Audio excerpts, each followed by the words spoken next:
So starting with question number 8. Question number 8 says, if a quadrilateral has 4 equal sides and one angle of 90 degree. अगर एक कोई quadrilateral है जिसके चारों sides equal हैं और कोई एक एंगल 90 डिग्री है, will it be a square? तो क्या वो स्क्वायर होगा? Find the answer using geometric reasoning as well as by construction and measurement.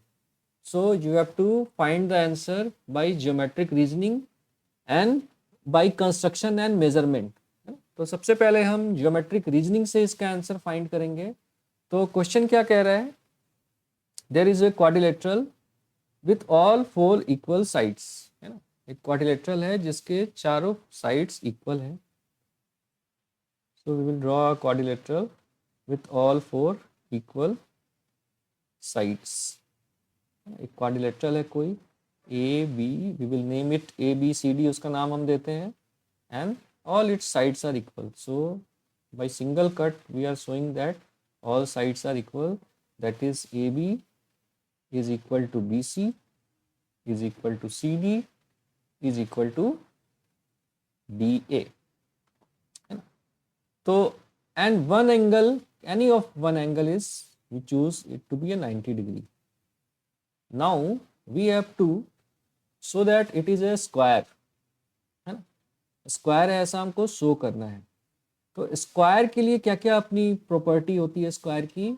All sides equal, ये तो हो गया, and all angles are 90 degree, है ना. ये प्रूफ कर दिया कि सारे एंगल 90 डिग्री हैं, तो ये स्क्वायर प्रूफ हो जाएगा, है ना. Square is a special kind of rectangle in which all sides are equal. Sides equal है, ये तो क्वेश्चन में ही बोल रहा है कि 4 इक्वल साइड्स हैं, एक एंगल 90 डिग्री है. तो स्क्वायर प्रूफ करने के लिए हमको सारे एंगल को 90 प्रूफ कर दिया, तो ये स्क्वायर प्रूफ हो जाएगा.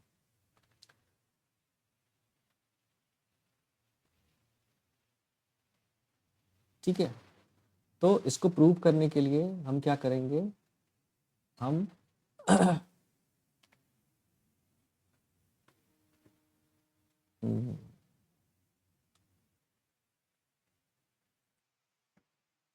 है ना, since all sides are equal, all sides equal है, तो ये रोम्बस तो हो गया.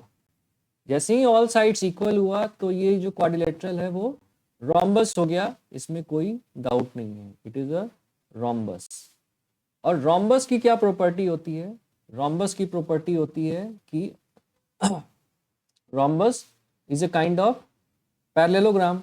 रोम्बस पैरेललोग्राम की प्रॉपर्टी को भी सेटिस्फाई करता है. तो रोम्बस जैसे हुआ मतलब ये पैरेललोग्राम हो गया. आपने इसमें भी देखा था, वेन डायग्राम में भी हमारा पैरेललोग्राम के सर्कल के अंदर रोम्बस आता था, है ना. रोम्बस पैरेललोग्राम के सर्कल के अंदर आता था, मतलब जितने भी रोम्बस है वो पैरेललोग्राम होंगे. और रोम्बस होने के लिए बेसिक क्या होना चाहिए कि ऑल साइड्स उस क्वाड्रिलेटरल के इक्वल होने चाहिए. अभी रोम्बस है तो पैरेललोग्राम, ये फिगर हो गया automatic. So A B C D is parallelogram. तो पैरेललोग्राम की प्रॉपर्टी होती है अपोजिट एंगल इक्वल होते हैं. तो ए 90 डिग्री है तो सी भी 90 डिग्री हो गया, तो ये हो गया 90 डिग्री. उसके बाद पैरेललोग्राम की एक और प्रॉपर्टी होती है कि जो एडजेसेंट एंगल होते हैं, आजू बाजू वाले एंगल, वो 180 डिग्री का सम बनाते हैं. मतलब angle B plus angle C is 180. सो एंगल सी 90 है तो बी कितना होगा? 90. जैसे बी 90 डिग्री हुआ, हमारा एंगल डी कितना हो जाएगा? Opposite angle of parallelogram are equal, so ये 90 डिग्री हो जाएगा, है ना. इस तरीके से ए बी सी डी हमारा प्रूव हो गया that it is a square, क्योंकि हमने ये प्रूव कर दिया कि सारे एंगल जो हैं वो 90 डिग्री है. साइड्स तो इक्वल है, ये क्वेश्चन में ही बोल रहा था, है ना.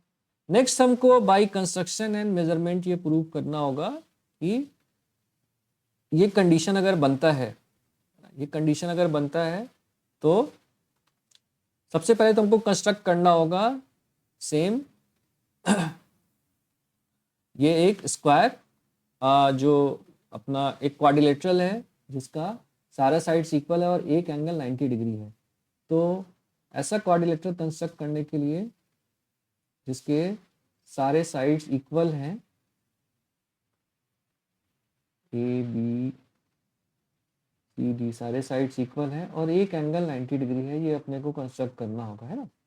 तो उसके लिए देखो क्या करना होगा आपको। आप सबसे पहले एक लाइन खींचो, कोई भी साइड्स का लेंथ ले लो।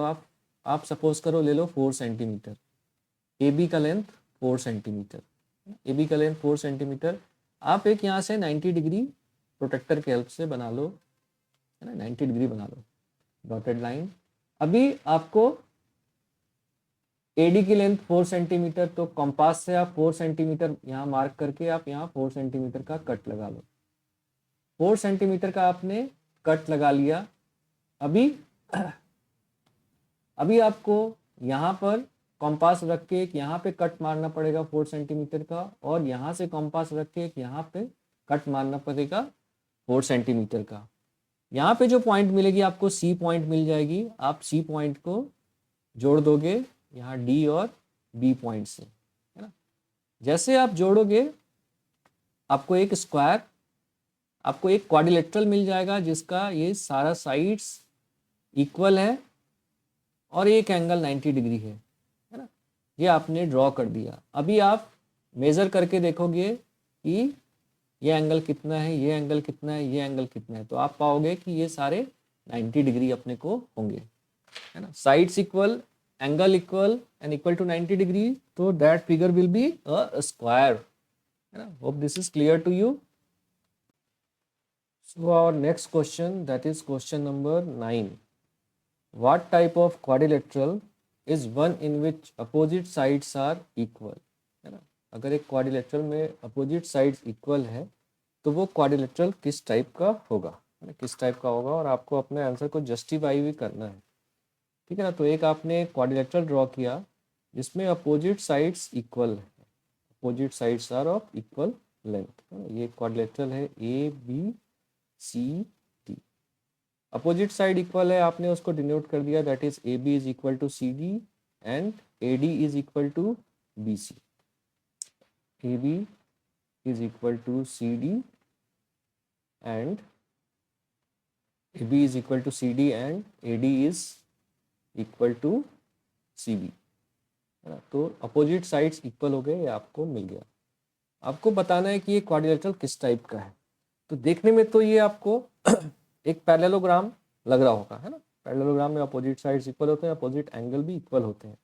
तो पैरेललोग्राम होने के लिए आपको क्या जस्टिफाई करना होगा कि ये लाइंस आपस में पैरेलल है। ये आपको प्रूव करना होगा कि this line is parallel to this line and this line is parallel to this line, this line is parallel to this line. ये आपने प्रूव कर दिया तो अपोजिट साइड्स इक्वल हो गए और अपोजिट साइड्स पैरेलल भी हो गए, तो पैरेललोग्राम हो जाएगा। तो इसको प्रूव करने के लिए आप एक डायगोनल ड्रॉ करोगे। यहाँ पे एक डायगोनल आपने ड्रॉ किया, ए सी डायगोनल आपने ड्रॉ किया। तो अभी triangle A D C, in triangle A D C and triangle C B A, इन ट्रायंगल में आप देखोगे, इन दो ट्रायंगल में A D is equal to C B, ये साइड्स इक्वल है क्योंकि अपोजिट साइड इक्वल है। A C is equal to C A, common side है। And next C D is equal to C D is equal to A B.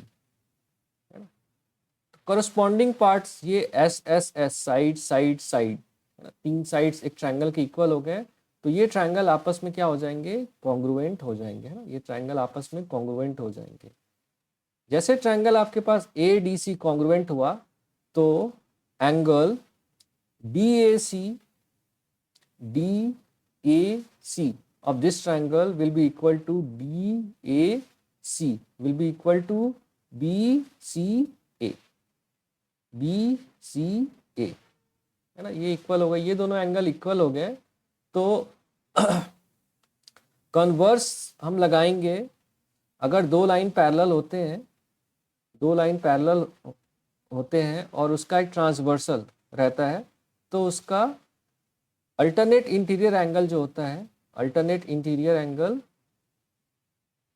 वो अगर वो equal होता है, इसी का कन्वर्स होता है अगर कोई एक ट्रांसवर्सल दो लाइन को इंटरसेक्ट कर रहा है और अल्टरनेट इंटीरियर एंगल अगर इक्वल आ रहे हैं, इसका मतलब वो दोनों लाइन आपस में पैरेलल हैं।